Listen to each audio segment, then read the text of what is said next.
അമ്മ ഉടമ്പടി എടുത്തു. അമ്മ ഉടമ്പടി എടുത്തത് ഞാൻ പ്രാർത്ഥിക്കണം, ഞാൻ കുടുംബ പ്രാർത്ഥന ചൊല്ലില്ലായിരുന്നു. വീട്ടിൽ ചൊല്ലിയാലും ഞാൻ കൂടില്ലായിരുന്നു, ഞാൻ റൂമിലിരിക്കുകയൊക്കെ ഉണ്ടായിരുന്നുള്ളൂ.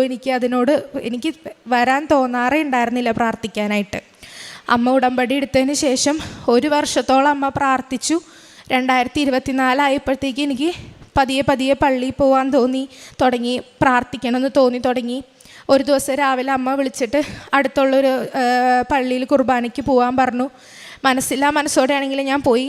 അവിടെ ചെന്ന് ഒരച്ഛനെ കാണാനായിട്ട് ഇടയുണ്ടായി. അപ്പോൾ അച്ഛൻ എന്നോട് പറഞ്ഞു, മാതാവിൻ്റെ കൃപയില്ലാണ്ട് ഒരിക്കലും ഒന്നും നടക്കില്ല, പ്രാർത്ഥിക്കണം, മാതാവിനോട് പ്രാർത്ഥിക്കണമെന്ന് പറഞ്ഞു. ഞാൻ കാര്യമാക്കിയില്ല.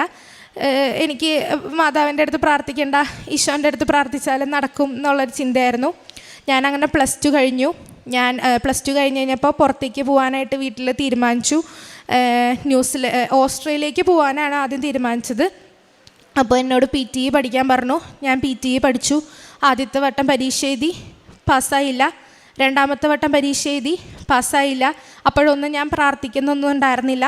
മൂന്നാമത്തെ വട്ടം പരീക്ഷ എഴുതുന്നതിന് മുമ്പ് ഞാൻ ആ അച്ഛനെ ഒന്നോടെയും കാണാനിടയുണ്ടായി. അപ്പോൾ അച്ഛൻ പറഞ്ഞു, നീ എത്ര വട്ടം പരീക്ഷ എഴുതിയാലും നീ കൊന്ത ചൊല്ലി ഒരു വട്ടം പരീക്ഷയ്ക്ക് പോയി നോക്ക്, അപ്പോൾ നിനക്ക് കിട്ടും എന്ന് പറഞ്ഞു.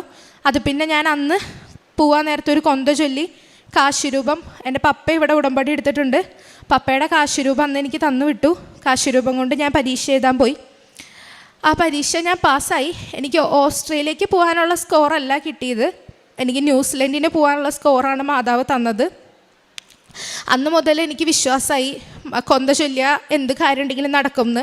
ചെറിയ എന്തെങ്കിലും പ്രശ്നം വരുമ്പോഴത്തേക്കും ഞാൻ കൊന്ത ചൊല്ലി തുടങ്ങി. ഞാൻ പിന്നെ ദിവസം കൊന്തകളുടെ എണ്ണം കൂട്ടി.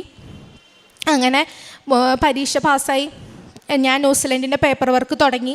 വിസയ്ക്ക് സബ്മിറ്റ് ചെയ്തു. 2024 നവംബർ 26 വിസയ്ക്ക് വെച്ചു. പക്ഷേ ഞാൻ ആ ദിവസങ്ങളിൽ പള്ളിയിൽ പോയിരുന്നു.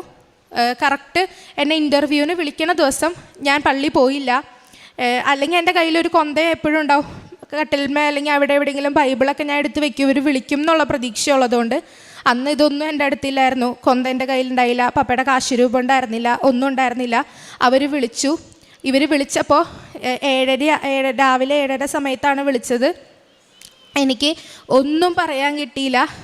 എനിക്ക് നോക്കി വായിച്ചിട്ട് പോലും എനിക്ക് അവരുടെ അടുത്ത് സംസാരിക്കേണ്ട എന്താ എന്നൊന്നും എനിക്ക് കിട്ടിയില്ല. അന്ന് അവർ ഇൻ്റർവ്യൂ പാസ്സായില്ല. അവർ പിറ്റേ ദിവസം മെയിൽ അയച്ചു, ഇൻ്റർവ്യൂ ഫെയിലായിന്ന്.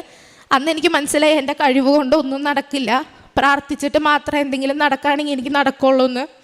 അപ്പോഴൊക്കെ എൻ്റെ അമ്മ പറയണ്ടായിരുന്നു, പ്രാർത്ഥിച്ചാൽ കിട്ടുമെന്ന്. പക്ഷെ ഞാൻ ഒരിക്കലും എനിക്ക് അങ്ങനെ ഒന്നും വേണ്ട,